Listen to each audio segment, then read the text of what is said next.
Chapter 5 Tangled Web. Back in Dragon Hall, it had been school policy that the library, otherwise known as the Athenaeum of Evil, was forbidden to the average student. Carlos DeVille had never been the average student, however. Most of the reading material he'd been able to find there had consisted of last year's TV guides for shows he'd never heard of and past issues of Carriage and Driver magazine. Knowledge was hoarded like stolen gold and plundered treasure, and was equally hard to come by. But at Oradon Prep, the library and its abundant resources were free and open to all. After school, Carlos could usually be found in the library, admiring the leather-bound books on every subject, from How to Keep Yourself Busy for 16 Years Alone by Rapunzel to Genie's Blue Planet Travel Guides, See the World in 3 Wishes. He would never get tired of the place.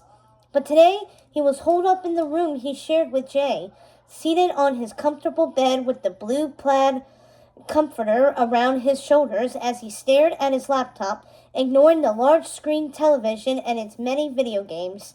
The matching blue plaid curtains were drawn shut. As it turned out, like Mal, he preferred to work in a dark room.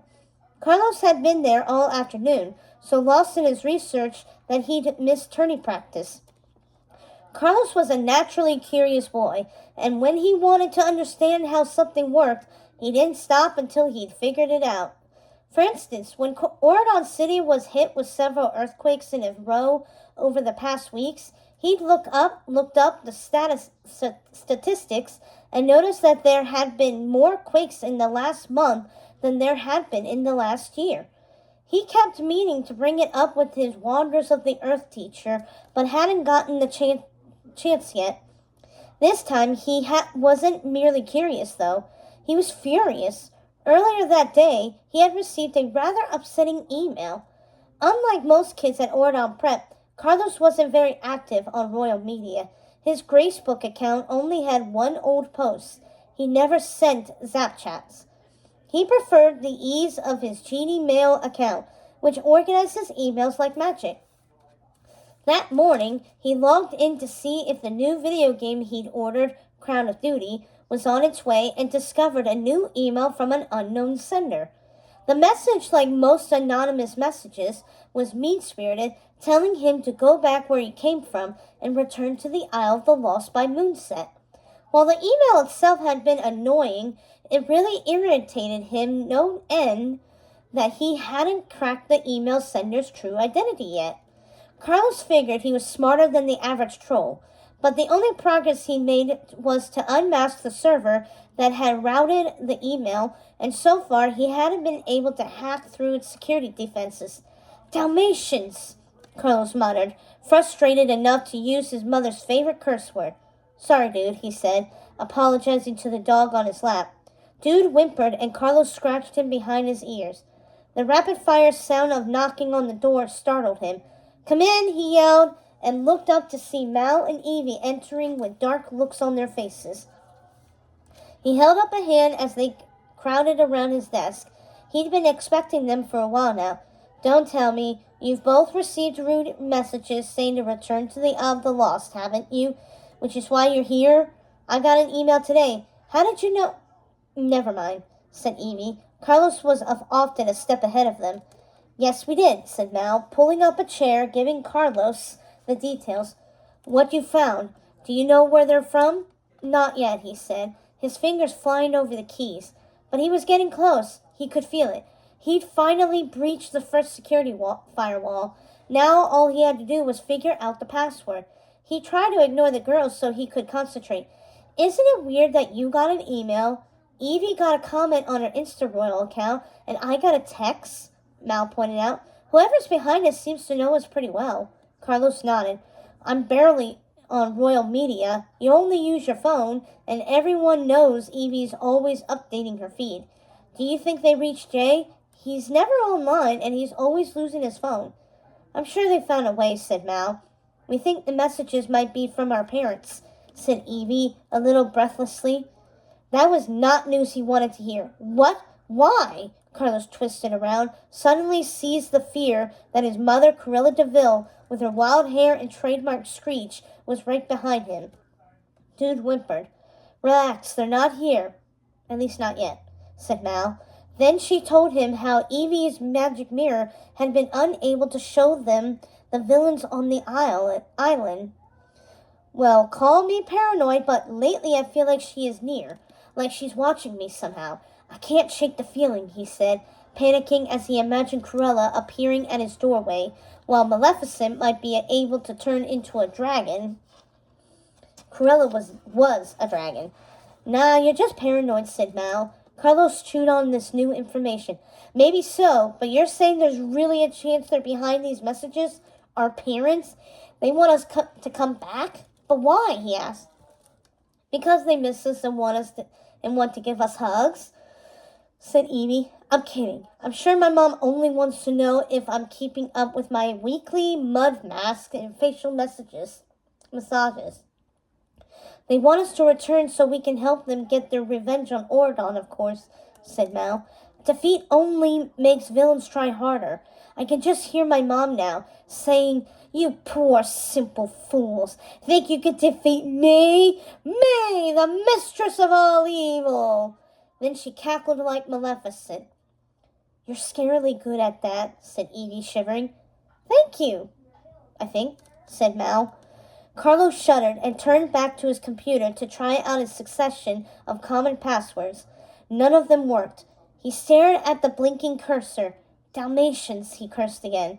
Then he realized if Mal was correct and the villains were behind the messages, there was only one way to find out for sure. CAVESOFWONDERS, he tried. Nothing. MAKEUP was his next guess.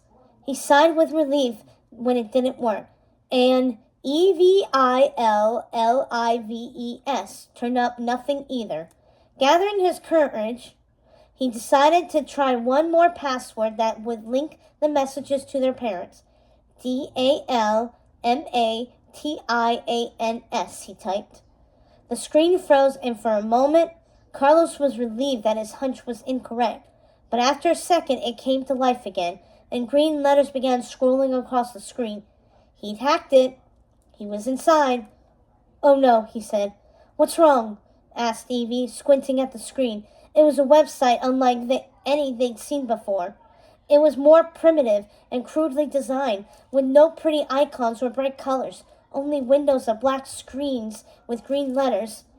The dark net, Carlos whispered, still staring at the screen, unwilling to believe it was true.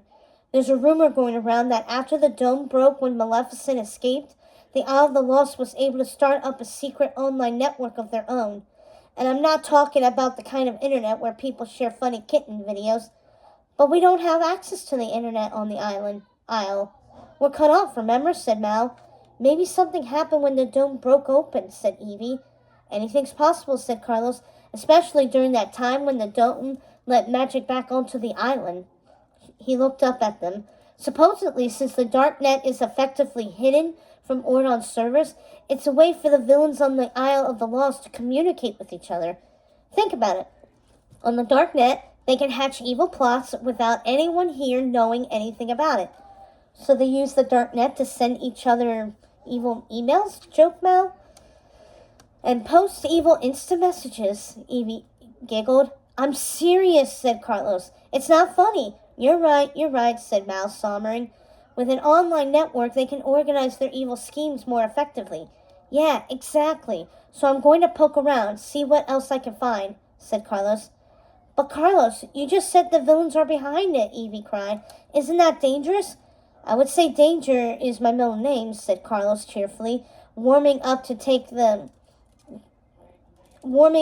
task as his dog slid from his lap to nestle at his feet contentedly. Now that he had a new thing to explore, he didn't feel as frightened. He could do this. But my middle name is actually Oscar. He saw their faces and muttered as he typed, Hey, it could be worse, right? Mal, your middle name is Bertha. Unfortunately, yes. Anyway, see what you can find. Mal said with a crisp nod. But I think we have to make plans to return no matter what. Return? To where? Carlos asked, although he had a feeling he already knew the answer. To the Isle of the Lost, of course, Mal said as she rolled up her sleeves. But why? We might be falling right into a trap, Evie argued. Isn't that just what they want us to do, whoever they are? Well, we can't stay here. We need to find out what the villains are up to back home, Mal said. Plus, I'm not going to be intimidated by whoever's sending these messages. We have to take the risk, or something like what happened at the coronation could happen again. We sure do, said Jay, who'd appeared at the doorway, his face bruised and one eye swollen shut, holding up a crumpled piece of paper covered in purple ink. Did you guys get one of these today about returning to the Isle of the Lost? Old-fashioned note. Of course, said Carlos, who couldn't help but be pleased at the cleverness of their mysterious nemesis. Sort of, said Mal, as the other two nodded. Jay looked relieved. What happened to your eye? Are you all right? Asked Evie. Do you need Mal to conjure an ice pack for that? Turning practice. It's nothing, Jay said, waving off their concern. But as I was saying, we have to go back home, because we all know the villains won't rest until Oridon is reduced to rubble, and we're all minions, Mal said fiercely, as if she would take on an army of them right now. Goblins, said Jay. Maleficent had goblins for minions. Why doesn't anyone remember that?